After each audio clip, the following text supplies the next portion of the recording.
Il y a 4 ans, on a eu une idée folle. Prendre un congé différé, ce qui nous permettrait de partir 6 mois tout en étant payé. Le plan était de partir du Canada en auto loué pour acheter un voilier dans le sud des États-Unis et de le naviguer jusqu'au Canada. Un voyage de fou. Allons-nous y arriver?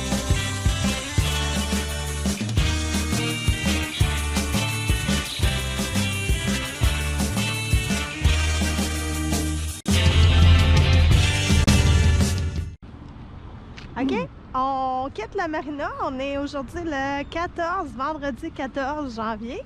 Notre plan d'aujourd'hui, c'est d'aller à l'épicerie qui est à moins de 10 minutes de marche et aussi sortir de l'argent parce que on a besoin d'argent US pour pouvoir payer pour des trucs parce qu'il nous reste un dinghy à acheter, il nous reste un moteur pour le dinghy, une tank. Un panneau solaire parce qu'on a des problèmes avec Amazon.com. On a ouvert un compte, puis ben, le compte est bloqué parce que je pense qu'ils n'aiment pas le fait que notre adresse est canadienne, notre carte de crédit est canadienne, mais qu'on donne un numéro américain puis qu'on essaye de livrer à une adresse américaine. Donc ça fait 2 jours qu'on se bat avec Amazon. C'est très difficile de parler à quelqu'un de compétent. Donc, en tout cas, on continue à essayer de... On va les rappeler tantôt, là. Mais entre-temps, on va essayer de sortir de l'argent comptant. Avec... oui, dans un ATM, ça a l'air qu'on peut sortir de l'argent avec notre carte de débit. Carte de débit, si ça dit un ATM Nice ou si ça dit... un genre de logo là, de plus. Ouais. Donc, on a essayé hier, ça n'a pas fonctionné. Ça disait la limite de 100 $, puis ça disait qu'il y avait un problème de connexion. Fait que on pense que c'est peut-être juste ce terminal-là qui avait un problème. Fait qu'on va se réessayer aujourd'hui. En fait, on a tout réglé nos problèmes d'Amazon. Il fallait juste les contacter, puis leur confirmer que c'était bel et bien notre carte et c'était nous qui essayions de faire la transaction.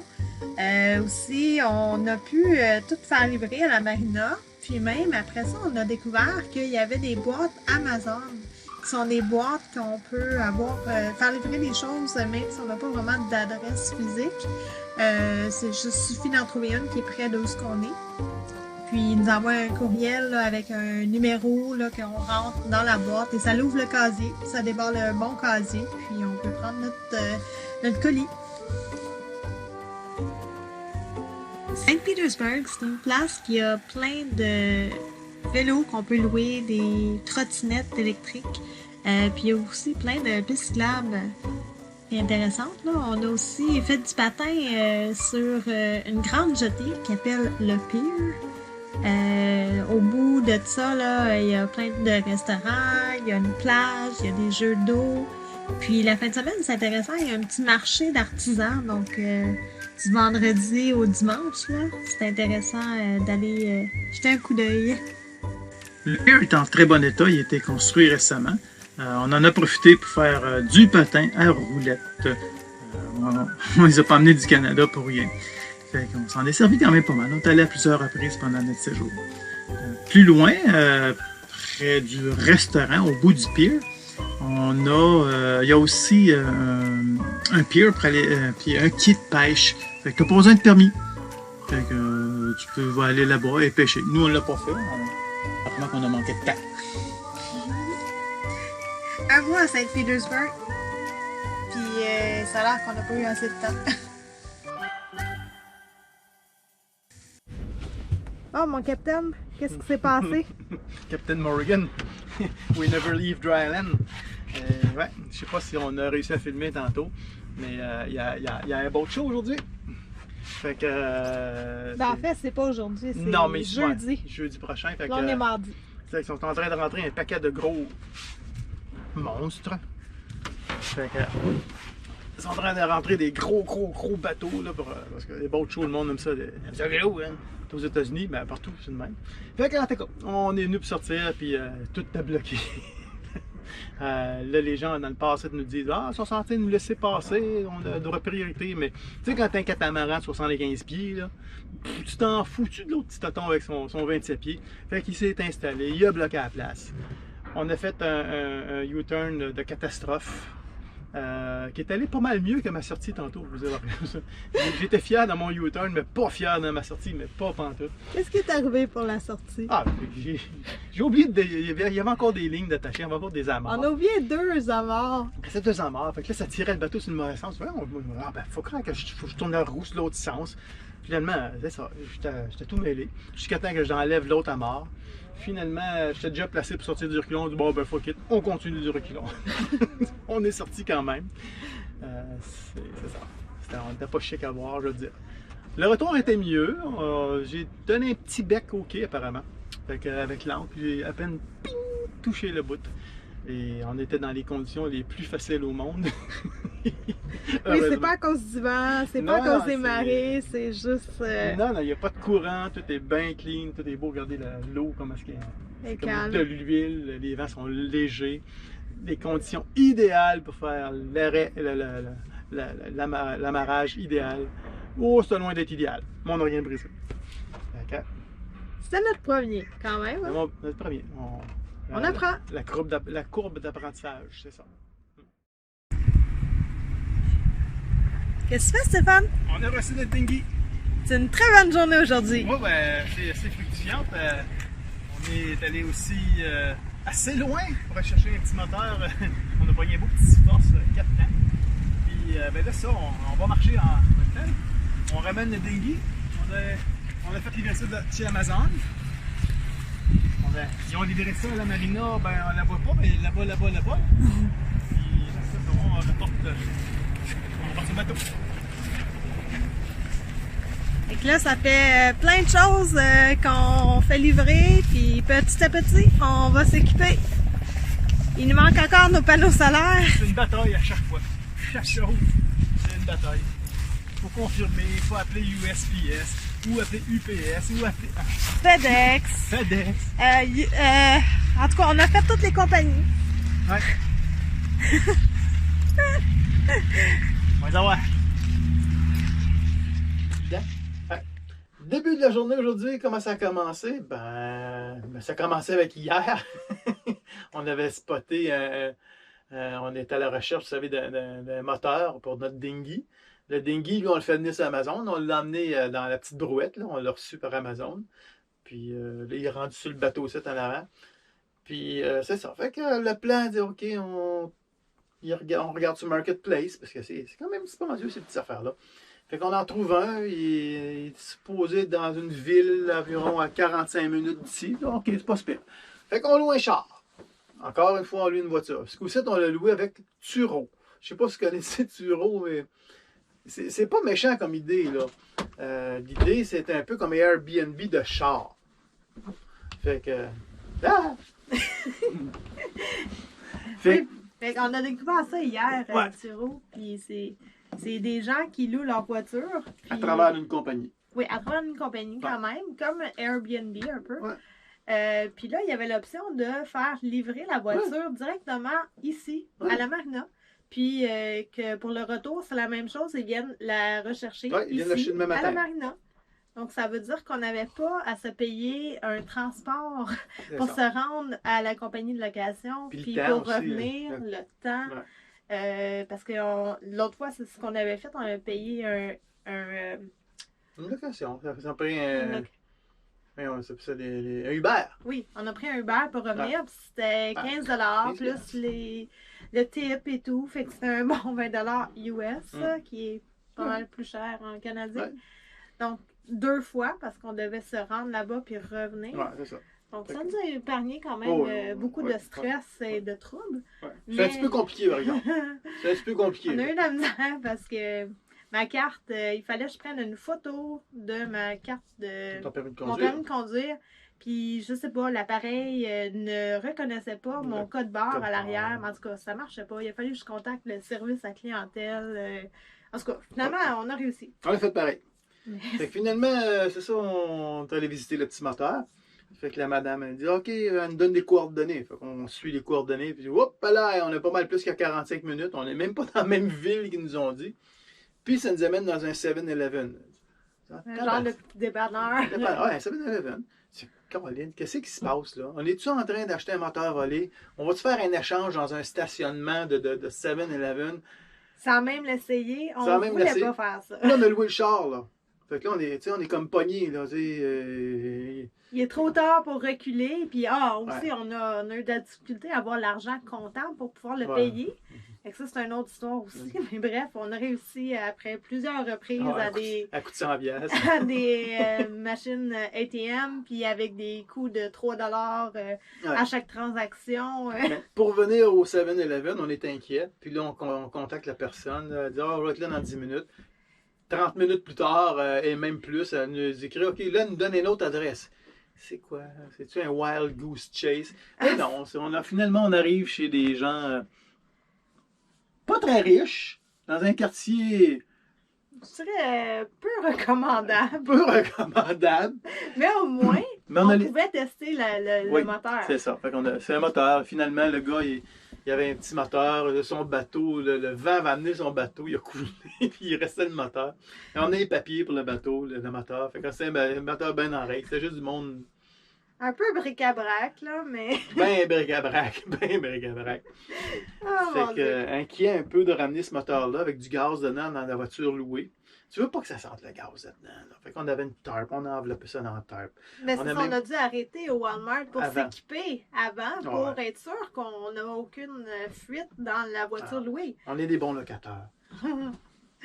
Donc, on a quand même trouvé quelque chose d'intéressant. Hein? C'était un genre de tapis pour retenir s'il y avait des fuites d'huile. Fait qu'on s'est dit, bon, ça doit être bon pour le gaz aussi, mais en tout cas, ça a bien été. Bref, le moteur marche bien.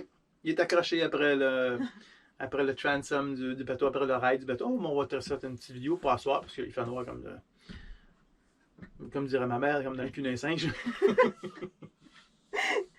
Mais c'est ça, fait que ça a été une journée très mouvementée parce qu'on stressait pour le transport, on stressait pour le moteur qui était douteux, un endroit douteux. Ouais, mais tout est cool. Puis demain, show de bateau.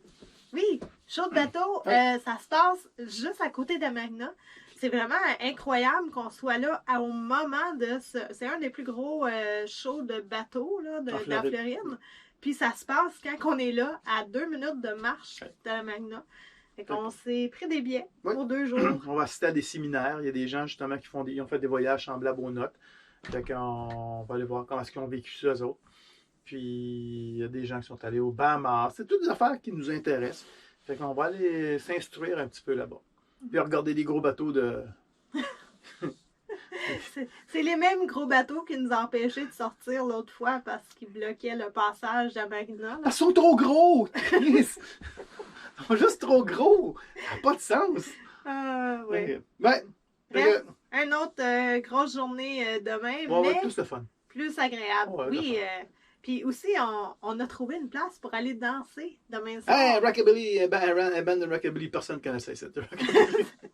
Mais il y a une petite communauté à Tampa. Ouais, Tampa, l'autre bord. C'est juste la ville voisine. Ouais. Là. Mais ça se passe à Saint-Pétersbourg demain pour un groupe de Tampa qui s'en vient à une brewery. Ouais, fait qu'on se loue une trottinette. On s'en va à Blue, une trottinette.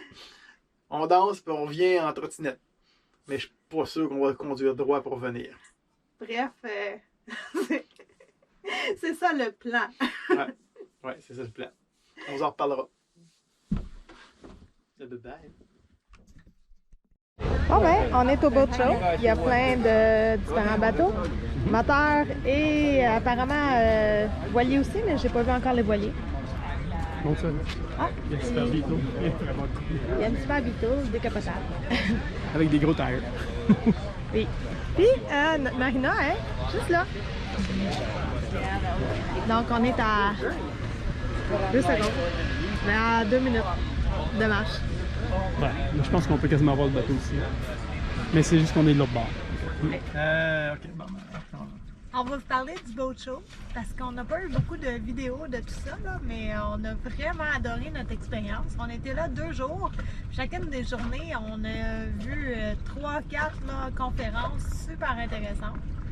C'était des gens expérimentés. Ouais. C'est ça, c'est des. Ouais, on a, ben ça, il y en a eu un qu'on a allé beaucoup de ces conférences parce qu'il était intéressant puis c'était un sujet qui nous intéresse. Il y avait quoi comme sujet? Il y avait. First time cruising Bahamas. First time cruising Bahamas. Donc, possibilité d'aller aux Bahamas, donc on s'est informé. Ouais. Ça marche. On a eu aussi Are you ready to enter the marina? Ça a été tellement instructif. Oui, quand même qu'on n'a pas fait de marina encore. Oui, on compte pas en faire vraiment, mais c'est pas grave. C'était. Ben, on l'a fait à Saint-Pétersbourg. Saint-Pétersbourg. On a ça. Ça nous a rassuré de comment rentrer, puis sortir, puis rentrer. Préparer son bateau. Finalement, oui, c'est aussi préparer, s'assurer que ton bateau est prêt, fonctionnel avant de rentrer dans la marina. Si tu as une avarie, quelque chose, c'est pas là que tu veux que ça arrive. Alors. Puis, du même conférencier, il nous a aussi montré comment ça marie, non? Comment docker, là. Avec une seule ligne. Une seule ligne. Ouais. Donc ça, c'est un autre, c'était comme le part 2 d'une autre conférence. Ouais. Qui était vraiment instructif, là. On a... Technique spéciale pour s'amarrer rapidement avec une seule ligne. Une seule ligne. On ne l'a pas testé. Non, pas encore. Sinon, on a aussi eu des trucs là, sur comment cuisiner sur le bateau. Cooking aboard and abroad. Abroad. Donc à l'extérieur de ton pays. Aussi, il y a des gadgets, plein de trucs de gadgets, puis même de ces conférenciers-là, on a acheté un privacy screen. Ouais. Parce qu'il y a le monsieur avec son gros yacht, là, il n'était pas intéressé parce que c'est des gadgets, lui il voulait avoir des affaires de riches, puis c'était des trucs de monsieur, madame, tout le monde. Oui, des trucs genre même homemade, comment patenter quelque chose. Il est parti. Il a duré 15 minutes, puis il est parti en plein milieu. Puis il était assis dans la première chaise en avant, là. Tu sais, ça a vraiment paru quand il est parti, mais bon. C'était pas pour lui. Mais on a acheté, oui, c'était parfait, puis on a acheté le privacy screen, là. C'est comme un genre de rideau en mèche, là, qu'on voit pas trop à travers, mais en fait, ça nous cache un petit peu. Ça nous donne de l'intimité, mais aussi ça cache du vent, ça cache du soleil, puis on peut le déplacer selon ce qu'on a besoin. Fait que c'est notre rideau de douche. Oui, c'est notre rideau de douche. On s'en est servi beaucoup. Oui, c'est ici qu'on prend notre douche. Oui, dans le cockpit. Fait que devant tes petits voisins, là, tu mets ton rideau de douche. Je pense que c'est pas mal ça. Comme on a eu, en tout cas, des belles découvertes. Oui. Ça s'est terminé avec une petite soirée avec pizza et bière gratuite. Oui. Puis qu'il y avait un band aussi, qui était intéressant. Ouais. On a pu danser une table. On a-tu dansé? Oui, on a dansé. Oui, on a dansé une tourne, puis pour ça, le monde voulait nous parler que c'était cool, qu'on avait dansé. Les gars, chat. Puis on a été aussi le samedi soir. Au le vendredi soir. Three Sisters Brewery. Oui. Brewing. Brewing. Three Sisters Brewing à Non, Saint-Pierre. c'est pas des sisters. Des Daughters. Three Daughters Brewing. Daughters Brewing. Qui était une brasserie vraiment intéressante. Qui font venir des shows, là, des bandes. Et cette fois-là, c'était les Hot Rod Hornets de Tampa Bay. Ouais. Ça a attiré toute une communauté de danseurs, plus swing, qui dansaient sur du rockabilly quand même. Mais c'est ça, c'était un bon mix. J'ai trouvé qu'il y avait des tunes, beaucoup de tunes que ça pouvait faire pour les deux types de danse, le rockabilly jive ou le swing. Ouais. Fait que tout le monde était content, c'était le fun. On a rencontré des gens aussi le fun qui nous ont parlé d'une autre place qu'on pouvait aller pour les cours de danse. Justement à Gulfport. Ah, Gulfport, oui. Fait que... Belle place aussi, là. Oui. Ben, on vous en dit pas plus, mais on a été visiter. On n'est pas rendu à Gulfport. On va aller à Gulfport. Ça s'en vient. Oui. Bref, c'est ça. Fait qu'on a rencontré des gens super intéressants. Puis vous allez voir une petite vidéo puis une petite photo. Ouais.